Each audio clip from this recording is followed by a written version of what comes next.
Wow, that was beautiful, Marcel. Thank you.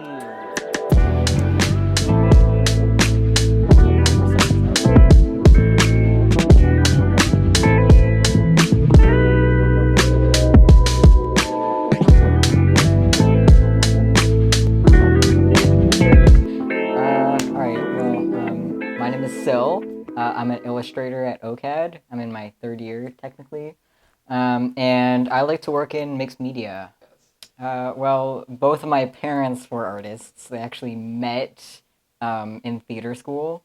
So my mom was like doing like making props and stuff, and my dad was like painting like background sets and building like stuff like that. And they always said like I was born with a crayon in my hand. Like I was always ready to go, and I was always like making stuff like as soon as I had the ability to do that. So I've just been doing it my whole life. And I just thought it was the thing for me. I'm literally just doing this uh, school assignment thing. The inspiration is rain, and that's all you have to work with is just rain. And it has to be 8 by 10. So I'm doing like a spider web with like raindrops caught in it. But I'm not drawing it because mixed media.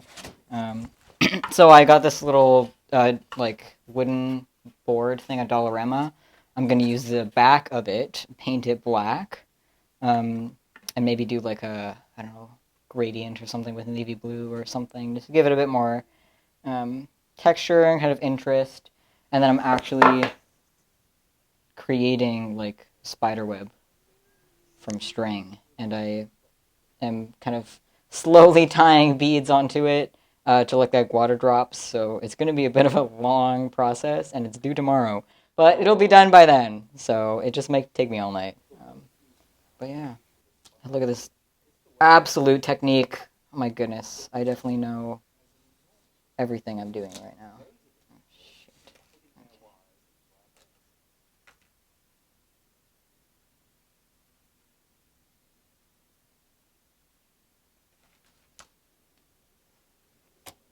If this gets tangled, I'm screwed. I will never be able to get it apart.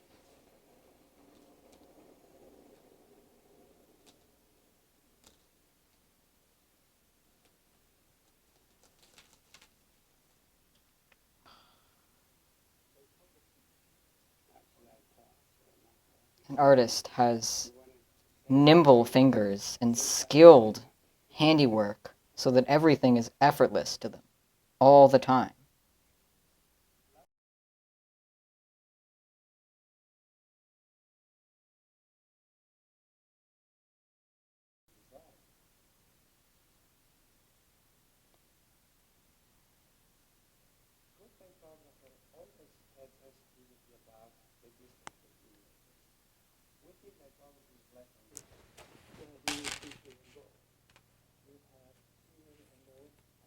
Just gotta tie it off.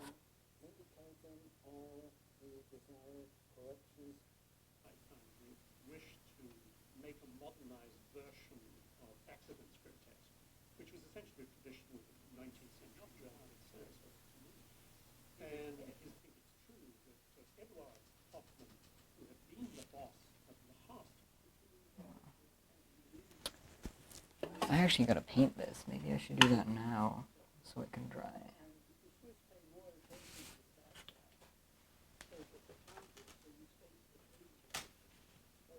Actually,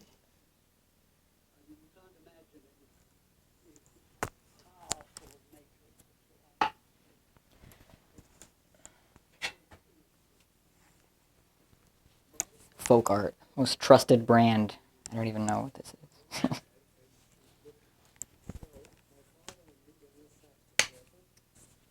Oh, needs a palette.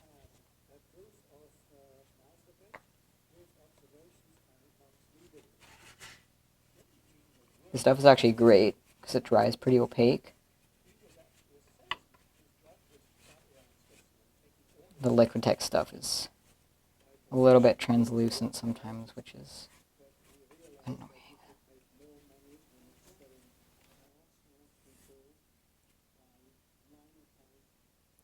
One of my artist mottos is, it always looks worse before it looks better. And that rings true almost every single time. Sometimes I'll be working on a piece and it'll look like absolute shit, and someone will walk by and they'll be like, what are you doing? And I'll be like, I swear to God, it'll get there, okay? It doesn't look like anything now, but it'll get there. And then eventually I'm done and they're like, you were right. That's sick.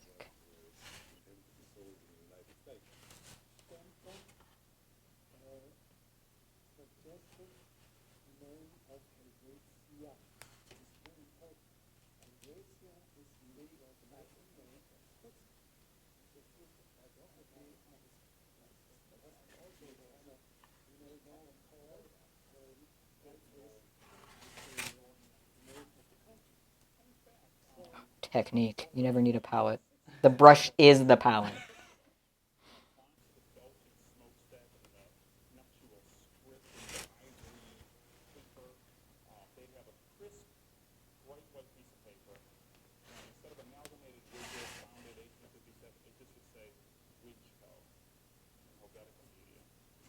Probably do another coat later. Get rid of those brush strokes.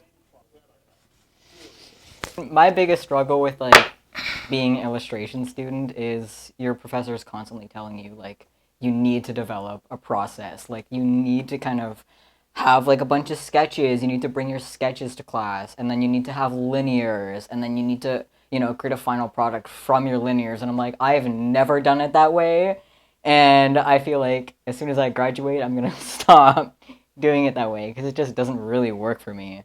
But it also is a good challenge for me, you know, to be able to kind of get my ideas onto paper. That's something that I, as a person with ADHD, like really struggle with, is kind of how do I get everything in here onto paper without that, like the first time I do that being like the finished product, you know, like with all the art that you see like around here, like it was like my first pass, you know, like I had the idea, I put it on paper, and I kind of made it up as I went along, you know. But being at a school that kind of teaches you like you need to have some kind of method, like, you know, it has challenged me to kind of, you know, do sketches beforehand, even if they look like crap. Do some sketches, do linears, you know, like come up with more than one idea. Um, so it's been a bit of a struggle, but it's also been like, you know, good for my mind, you know, good to be able to do that when I need to. My process in general, it's pretty chaotic. I usually start, I like sit down at my desk, I put on like a YouTube video or something, just mindlessly to like listen to in the background, have some like lights kind of flashing, you know, in my eye while I'm like sitting there doing my art, you know, and I'm in the zone. And hopefully I don't get distracted, but it's kind of inevitable. But once I'm in that zone and I'm making my art, like I'm there and I can't really do anything else.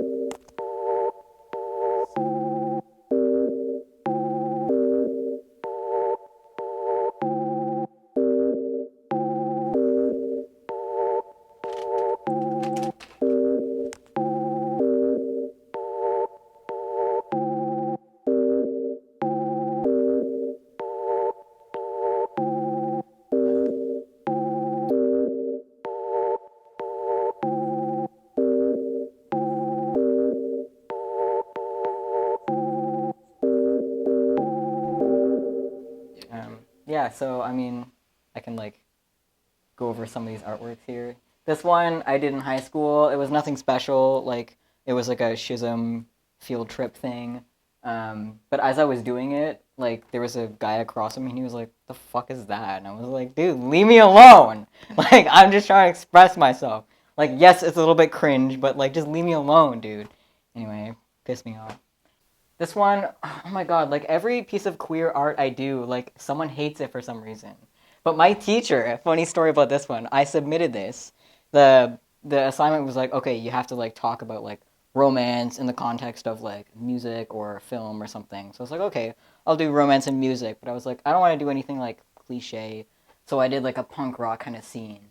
Um, and I wanted to go for like a really kind of grunge, like hardcore aesthetic, kind of in your face type, like queer shit.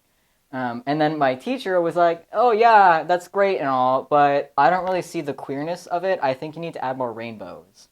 And I was like, "Are you fucking kidding me? More rainbows? Oh, sure, sure. This will fit right in." Anyway, I did this piece in high school as well. Really good one. It was based on like medieval kind of iconography and pre-Raphaelite kind of style of painting, but I kind of wanted to have like that still look. So it's still very me, but you can definitely see like the art history inspiration behind it. So I used that to apply to OCAD too. I just wanted to show a bit of range of what I was capable of doing, and that I kind of know a little bit about history and everything. So kind of kill two birds with one stone. Yeah, that's a comic I did with Gabby, who was featured in the last ArtScapes episode. Link in bio. No, I don't know. But yeah, I just kind of threw that up. I thought it was cute. Little comic here about the sad reality of capitalism. Um, Pause the video if you want to read it. And then this piece here I did for school as well, just a school assignment. Long story behind that. I won't get into it, but basically, it's about a time that I almost died getting hit by a train, twice in 5 minutes. So I'm not going to elaborate yet. This is actually my latest school assignment. It was a diptych. You could basically draw anything you wanted. So I was really struggling, like, to come up with some kind of idea, because this is the first assignment I had in OCAD that wasn't like, oh, do a cover for a book, or do a, like, album cover art, or something like that, like a commission-based piece of art. This one was very, like, do whatever you want, as long as it's a diptych. So I was kind of racking my brain trying to come up with ideas, but I came up with this guy who's like looking at a couple mushrooms and he's like breathing in the spores, and then the mushrooms start like growing from his lungs. So and the techniques I used in this one I was really really happy with because they're techniques that I've kind of been working on a lot in the past few months, kind of developing this like iconic kind of style and like characterization, and working on anatomy and stuff too. So the critique went really well too. Everyone liked that piece, so bit of an ego boost. But it's good. I really like that one. Another school assignment down there. Again, nothing really special, but you can definitely tell that I like pen and ink kind of work. It's my favorite kind of medium to go to. It's just so simple. You could do a lot with it. And no one's going to be on your ass with the color until they are. And then you're like, fuck you, this is what I do. This piece I did in, oh gosh, grade 10 or 11. But yeah, it's about basically the horrors of like the meat industry, and kind of, what everyone doesn't want to think about when you think about the meat industry. But my teacher loved this piece, and she hung it up in her room for a couple years after. And every time I'd walk by her class, she would be like, "Hey, Sil, like, I just want to let you know, like, every single day people stop and they look at this." And I was like, whoa. People actually look at my art? That's crazy. Okay. So this is a really special project of mine. I've never really done anything like this before, and since I made this, I haven't really done anything like it again either, but I probably will. But it's a Mylar light box, so it's not actually backlit at the moment. But like if you hold it up to a light, you can see like, it's kind of cool looking. But it's based on a little kind of legend from my hometown, Hamilton, about Stelco mermaids, which are like these kind of mutated mermaids that live in the Hamilton Bay, because there's kind of a running meme or joke, I guess, that like the Hamilton Bay water is like so disgusting and so toxic because of the steel mills. So I overheard some kids joking about like mutated mermaids like living in the Hamilton Bay. So I thought it was funny. So I did a little art piece based on it. Pretty cool. And then this was another important project of mine. I had never really made dolls before, but I kind of dabbled in sewing like here and there throughout my childhood. But I wanted to like do like kind of a big sewing project. So this was like my kind of pandemic project. Um, I'm working on another doll at the moment too. So I'm hoping there's going to be like kind of a line of dolls in the future, and maybe I'll even do like I don't know, a little exhibition or something with them. But yeah, really fun. Took a long time, but it was worth it. Cool turnout. This is the biggest painting I've ever done. Biggest piece of art I've ever done, really. And I had so much fun doing this. I completed the painting in like, I want to say a span of like 2 or 3 days because I would work on it for like 10 hours a day. Just like straight, I wouldn't eat. Like when I'm in that zone, I'm in that zone. Nothing stops me, not even my tummy. So I just put on music and I painted for like 10 hours. And, by the time I was done, I was like asleep on the floor practically. Um, but really fun. I enjoyed doing it. You can kind of see a bit of Keith Haring inspiration, but I wanted to kind of prioritize like my own character design and kind of solidifying the style that I've like developed recently.